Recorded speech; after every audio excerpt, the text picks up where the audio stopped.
Hello everyone. Balik po tayo sa ating sunset moments itong araw na ito. Medyo talagang malamig na talaga. Kaya sorry kung ganito na rin talaga yung voice ko. The thing is na medyo tagilid na rin ang asthma natin. Na? I'm breathing or once I breath, it's whistling. Na? Nagwi-whistle na yung paghihinga ko. And aside from that, andito pa rin yung rhinitis allergy. It is minus 1 degree here in Nagano, Japan. One thing lang, kung bakit talaga medyo masabi nyo, anong pang reason ko kung bakit pa rin ako nag-vlog.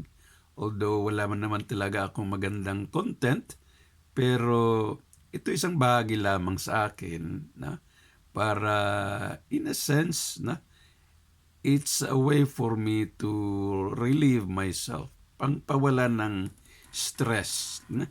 Lalong-lalo na kung may mental problem ka tapos nag-iisa ka pa sa bahay, talagang the more you will suffer with stress, anxieties, baka mapunta pa sa depression. I just try to make myself busy, although lonely, pero ganito, na? Once I can have a good chance with my fingers kasi nanginginig siya, na? I go to my keyboard and write something dito sa lapis ni Cardano. It's an old page, and I put it now back to my Facebook and to my page. Wala pa yung Facebook andun pa yun sa ano pa yun, mga hotspot ba yun, mga blog na ewan ko ano ba yung panahon pa ng Friendster ata yun. Pero dun ko na rin pinagpatuloy ko kasi nung sa college ko pa naman naging editor rin ako sa college time, sa mga college papers, and gusto ko rin lang ituloy-tuloy yun, no? Lalong-lalo na nakapag-graduate school naman tayo, and then nahinto na yung pagtuturo. I just want to continue doing anything that I can do with the rest of my life here. No? Lalong-lalo na nasa academic field tayo, and ngayon nasa NGO na kahit na ang platform natin ay nasa online. Again, stress reliever po sa akin itong mga gawaing ito. No?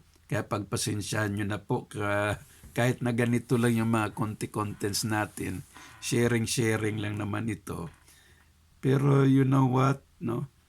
Kanina lang talaga after my morning devotion, my morning greetings, I tried to take a look din sa mga mga sinusubaybayan kong mga vlogs, kung saan ako nakasubscribe. And one thing, aside kay Dr.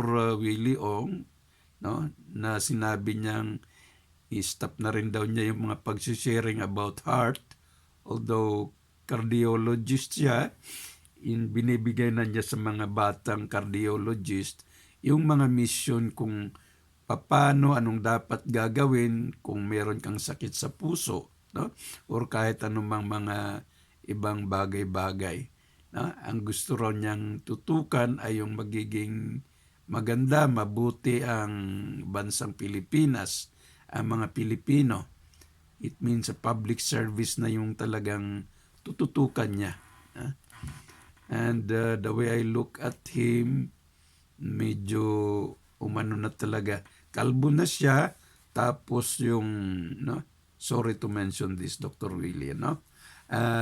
Yung leeg niya parang, payat na talaga yung, no?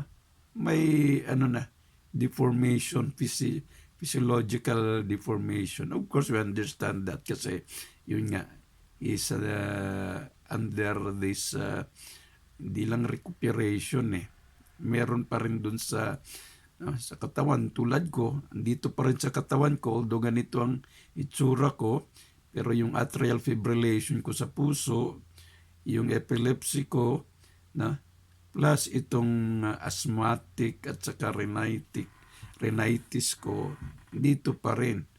Ito namang gout na medyo bumabalik-balik, lalo na ngayon taglamig.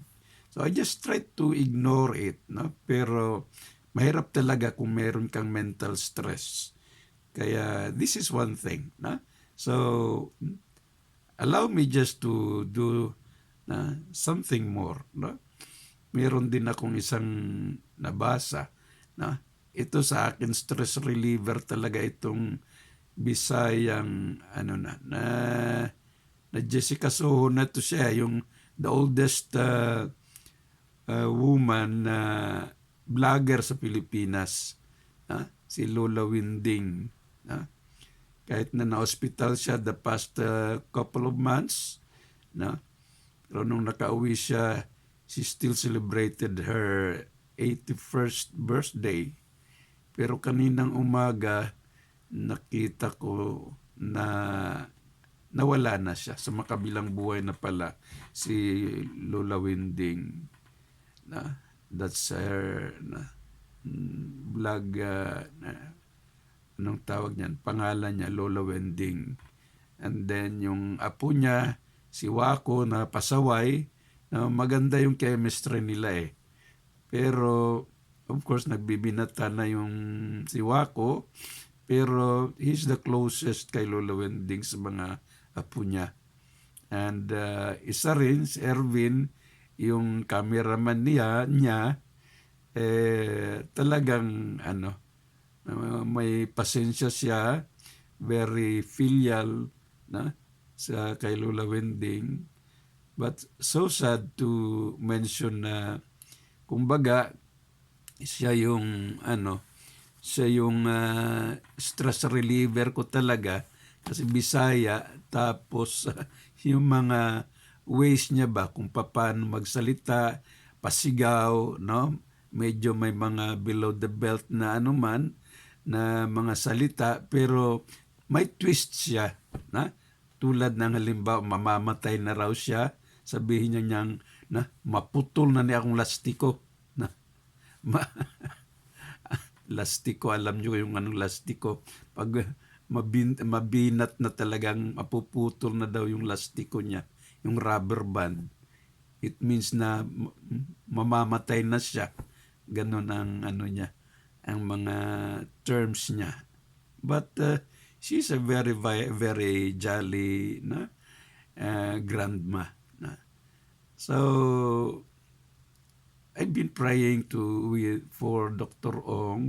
Willie Ong, kay Lola Wending, because aside sa may natutulungan sila sa medical field, si Lola Wending naman sa social ethical environment, parang hindi lang sa social media, kundi talaga she tried to discipline her mga grandchildren, visiting mga sa cemeteries, and doing sharings. Kahit yung pamumulot niya, yung mga mais-mais dun sa basketball court, yung mga pagbibilad-bilad ng mga palay, yung mga may naiiwan-iwan dun, winawalis-walis niya, inisa-isa niyang pupulutin, tapos anuhin niya sa himay-himayin niya, tapon yung mga bato-bato, mga buha-buhangin, tapos anong tawag nun, parang iyag-iyag niya, hanggang, and she still can have kilograms of those mga hindi na recycle pa rin yung mga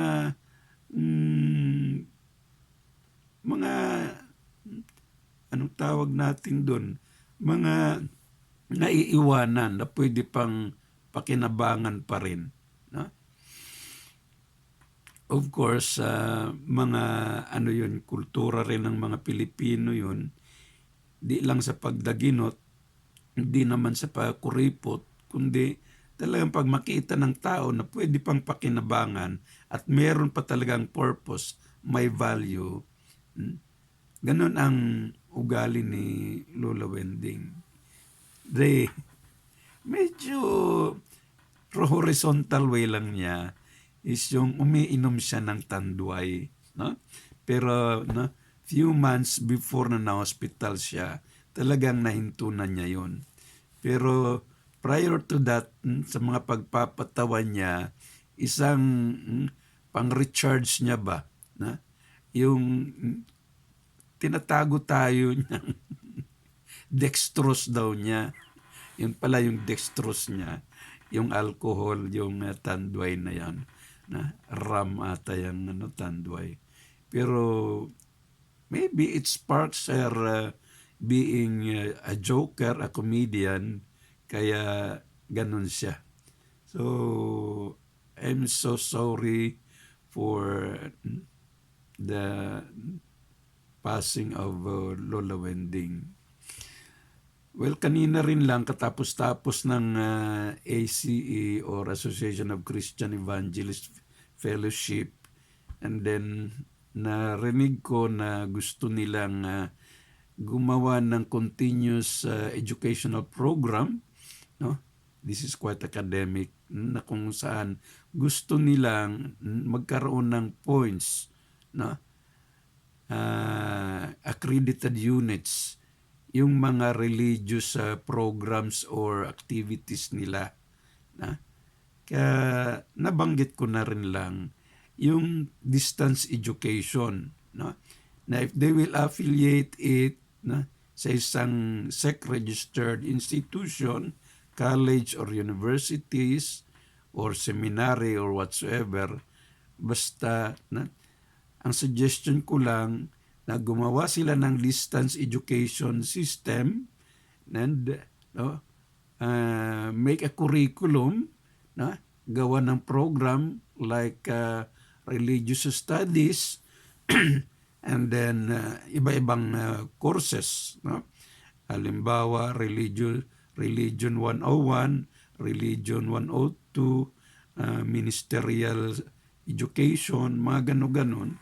And then they have to submit it to the CHED, na kaya lang I mentioned na ang usual na inaaprubahan ng CHED ay yung mga kursong hindi na dumadaan sa board examination, tulad ng Bachelor of Arts, no? Wala na yung board examination doon, no? So I think ito ring religious studies, no? Wala namang board examination diyan, no? Sa seminary ka, na meron kang Bachelor of Arts, na 4-year course, no? Parang minor mo na rin yun sa seminary, and then once you have a 4-year degree course, pwede ka nang pumunta sa major seminary, na advanced na yung mga religious studies mo doon until you graduate, and then 1 year ka na parang labas ka sa society, and you have to decide kung talagang magpapa-ordain ka or hindi, or talagang gusto mong bumalik sa talagang outside world, meaning wala ka na sa, yung i-decide mo na ipagpaliban mo na yung spiritual dedication mo, punta ka na sa social environment na pwede kang mag-asawa, magtrabaho, no? Mag-NGO, but you still keep your faith, no? But if you could decide na wala ka ng nobya, talagang ikakasal ka kay Jesucristo, and yun, magpa-ordain ka to be a priest, no? Kaya merong mga fraternal order, no? Deacon, mga ordained priest, no? Mga na yan, mga diocesan sa field ng Catholic Church. Pero talking about itong mga nila ba, mga seminars na mga pastors, bishops, ministers, they have their organization. pero hindi sila registered as an institution, lalong-lalo na international sila eh. Kaya they want to affiliate it sa isang SEC-registered institute or college or university dun sa Philippines. And once these people are enrolled and are attending their seminars, advanced or continuous advanced learning ito eh. So, to have this accredited and to gain units, then they have to enroll it sa isang institution where this institution offer distance education system and programs kung saan itong mga continuous learning seminars ay magiging points, seminar or academic points for them to go on advanced education hanggang siguro matapos nila yung Masters in Religious Studies or Divinity, whatever course, then they can proceed into it. So, good luck sa mga taga-ACE, Association of Christian Evangelists, with Supreme Bishop Rene Ballenas and Archbishop Elias Soria of IPLC. I hope they can make it also.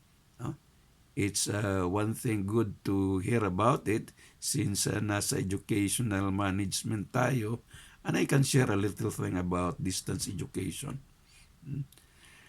So that's one thing. And siya nga rin pala na I'm so thankful na merong subscriber and viewer dito sa ating YouTube, Sunset Moments ni Sir Cutaylo. Bakit Cutaylo? Si Sir Cutaylo, isang teacher na tinatawag na kuya, tatay, lolo, na mga followers, friends, and spiritual children niya na tinuturuan niya, binibigyan niya ng guidance and counseling. Kaya kinuha ko na rin itong AKA ko na Cutaylo or Sir Cutaylo. Pero ang pangalan ko talaga sa YouTube is Sunset Moments. Sunset Moments ni Sir Cutaylo. And this one is even here in this YouTube, sa YouTube vlog ko na ito. I'm posting it here. Na-upload ko dito and share out ko sa Facebook. And again, thank you. I won't mention your name. Si Ma'am, talagang pinapanood niya and yung mga ibang Thank you for viewing and giving comments mga heart niya doon, mga icons. Thank you so much for that. It helps me to somehow continue lang. I do not expect naman sa mga monetization na sinasabi nila. Mine is only to have something to do with habang andito lang ako nag-iisa sa bahay while having my recuperation, rehabilitation, self-rehabilitation dito sa bahay. Hindi lang ako talaga makakalabas-labas dyan sa veranda to have a little kind of parang window or outdoor exercise. Hindi nga outdoor eh. Sana kung doon man lang sa ground makaikot-ikot ako doon. Pero dito sa veranda, I make the stretchings, mga leg stretchings, mga arms exercise, deep breathing, lahat na ginagawa-gawa ko dyan kung kaya pa ng katawan ko. Pero this time mahirap. Minus below 0 degrees, minus 2, minus 1, minus 4. Meron pang isang araw na nag-minus 5 degrees Celsius dito sa Nagano, Japan.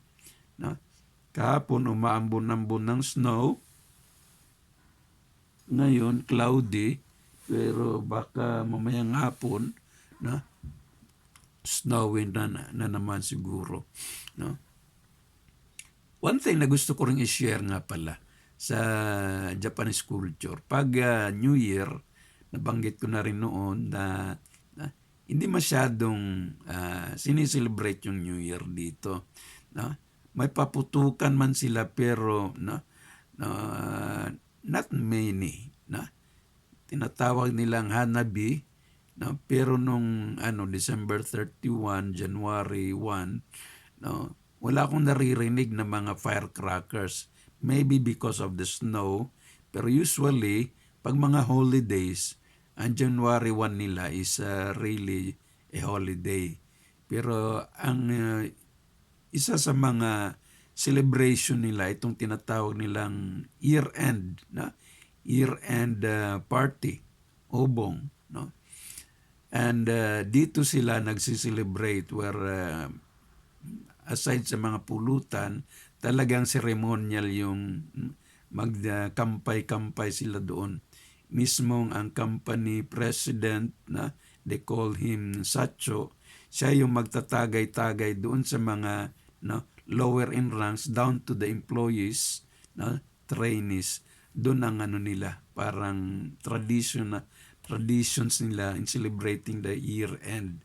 Parang doon na nila inaano yung mga success ng year nila, kung paano nila nagawa o ano yung mga nagawa nila. And in the New Year, na yung kultura ng Hapon ay yung kakain sila ng umochi. Ang umochi parang malagkit, pero talagang malagkit na kumbaga kung may pustiso ka pagkakainin, baka matanggal pa yung pustiso mo eh. Ang nila doon is talagang pag meron mang grasya, talagang pupunta sa loob-loob mo at hindi na makalabas-labas. Yun ang parang nakuha kong ibig sabihin ng umuchi doon sa pag-celebrate nila sa New Year. And kahapon, first Sunday of the month, yung simbahan rin mismo, nagbigay-bigay sila ng mga umuchi doon sa mga nagsisimba. And nag-smile na rin ako. Sabi ko talagang tradition at kultura ng mga Hapon ito. So magkaiba, no? Pero tradition-wise, meron at meron ding celebration. Iba-ibang paraan nga lang ang celebration. And maybe ito lang muna siguro ang may share ko sa ngayon. I hope everyone is fine dyan sa Philippines. Umuulan-ulan daw nung isang araw. I hope everything is going fine by now. Back to classes na naman ang mga estudyante sa ngayon. Kaya students, pupils, make a focus sa pag-aaral. Tapos na yung bakasyon, kaya balik eskwela, balik notebook, balik lapis. So, focus tayo sa pag-aaral dyan, mga estudyante, mga kabataan. Again, ito po si Sir Cotaylo sa ating Sunset Moments. Maraming salamat po. God bless.